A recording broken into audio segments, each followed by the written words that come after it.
இது டேலண்ட்டை மட்டுமோ டான்ஸை மட்டுமோ இல்ல அண்ணனோட பாட்டை மட்டும் கேட்டு வளர்ந்த கூட்டம் கிடையாது. இது இந்த எலெக்ஷனோட லாஸ்ட் பதிவு கொஞ்சம் நீளமான பதிவு தான். ஆச்சி மசாலா எந்த சமையலும் ருசி தேடும் ரகசியம் 20 ரூபாய்.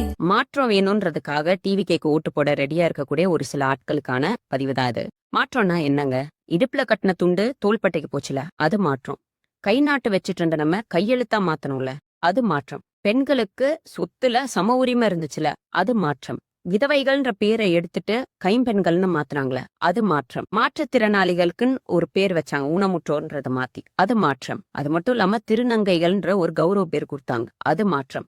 இதெல்லாம் மாற்றம்னு சொன்னா ஒத்துக்க முடியும். அந்தந்த ட்ரெண்டுக்கு ஏத்த மாதிரி அந்தந்த சூழ்நிலைக்கு ஏத்த மாதிரி விஷயங்கள் நிறைய கொடுத்துட்டு இருக்காங்க, அதுதான் மாற்றம். முக்கியமான பேசிக் நீட்ஸ் என்ன? உண்ண உணவு, உடுத்த உடை, இருக்க இடம். வாழ்றதே சோறு தண்ணிக்கு தாங்க. சோறு தண்ணி கூட இல்லாம இருந்துடலாம் அப்படின்னு சொல்லக்கூடிய ஒருத்தர் தான் உங்களுடைய மாற்றமா. பேசிக் நீட்ஸே என்னன்னு தெரியாத ஒரு ஆள் தான் மாற்றத்தை கொண்டு வர போறாங்களா? சரி, ஓகே. என்னைய பத்தி இது வரைக்கும் நீங்க எவ்வளவோ அவதூறு பேசியிருக்கீங்க, என்னென்னமோ பேசியிருக்கீங்க, என்னோட பர்சனல் வரைக்கும் எடுத்து வச்சு பேசியிருக்கீங்க. இன்னைக்கு வரைக்கும் நான் விஜயண்ணனோட எந்த ஒரு பர்சனலையும் பத்தி நான் பேசினது கிடையாது. என்ன இருந்தாலும் விஜயண்ணன் கூட வாழ்ந்த மனைவி, அவங்களோட குழந்தைகள், அவங்களையே ரொம்ப மோசமா பேசக்கூடிய ஒரு கூட்டத்தை உருவாக்கி வச்சிருக்கிறாரு.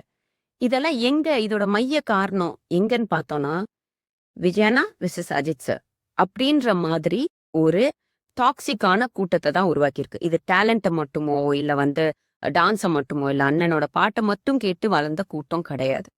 இதே நரேட்டிவை தான் இப்ப டிவிகே விசஸ் டிஎம்கே அப்படின்னு அரசியல்லையும் கொண்டு வர பாக்குறாங்க. சிவகார்த்திகேயன் ஃபேன்ஸா இருக்கட்டும், இல்ல அஜித் சார் ஃபேன்ஸா இருக்கட்டும், இல்ல ரஜினி சாரோட ஃபேன்ஸா இருக்கட்டும், எல்லாரையும் ஆப்போசிட்ல வசைப்பாடி உருவான ஒரு கூட்டம். சரி, இதெல்லாம் ஒரு பக்கம் இருக்கட்டும். ஊழலே பண்ண மாட்டோம் அப்படின்னு ஏறின ஒரு 4-5 மேடையெல்லாம் அண்ணன் சொல்லியிருப்பாரு போல. அண்ணன், நீங்க வரி ஏய்ப்பு செய்து, அதாவது 1,50,00,000 1.5 கோடி கட்டணும்னு சொல்லி உங்க மேல ப்ரூவ் பண்ணப்பட்ட ஒரு கேஸ் இருக்கு. நிறைய அரசியல்வாதிகள் மேல பல குற்றச்சாட்டுகள், பல ஊழல் குற்றச்சாட்டுகள், அவதூறுகள்லாம் இருந்திருக்கு.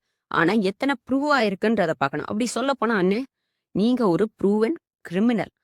இப்படிப்பட்ட ஒரு ஆளுக்கு நீங்க உங்களுடைய வாக்குகளை செலுத்த போறீங்களா அப்படின்னு யோசிச்சுக்கோங்க.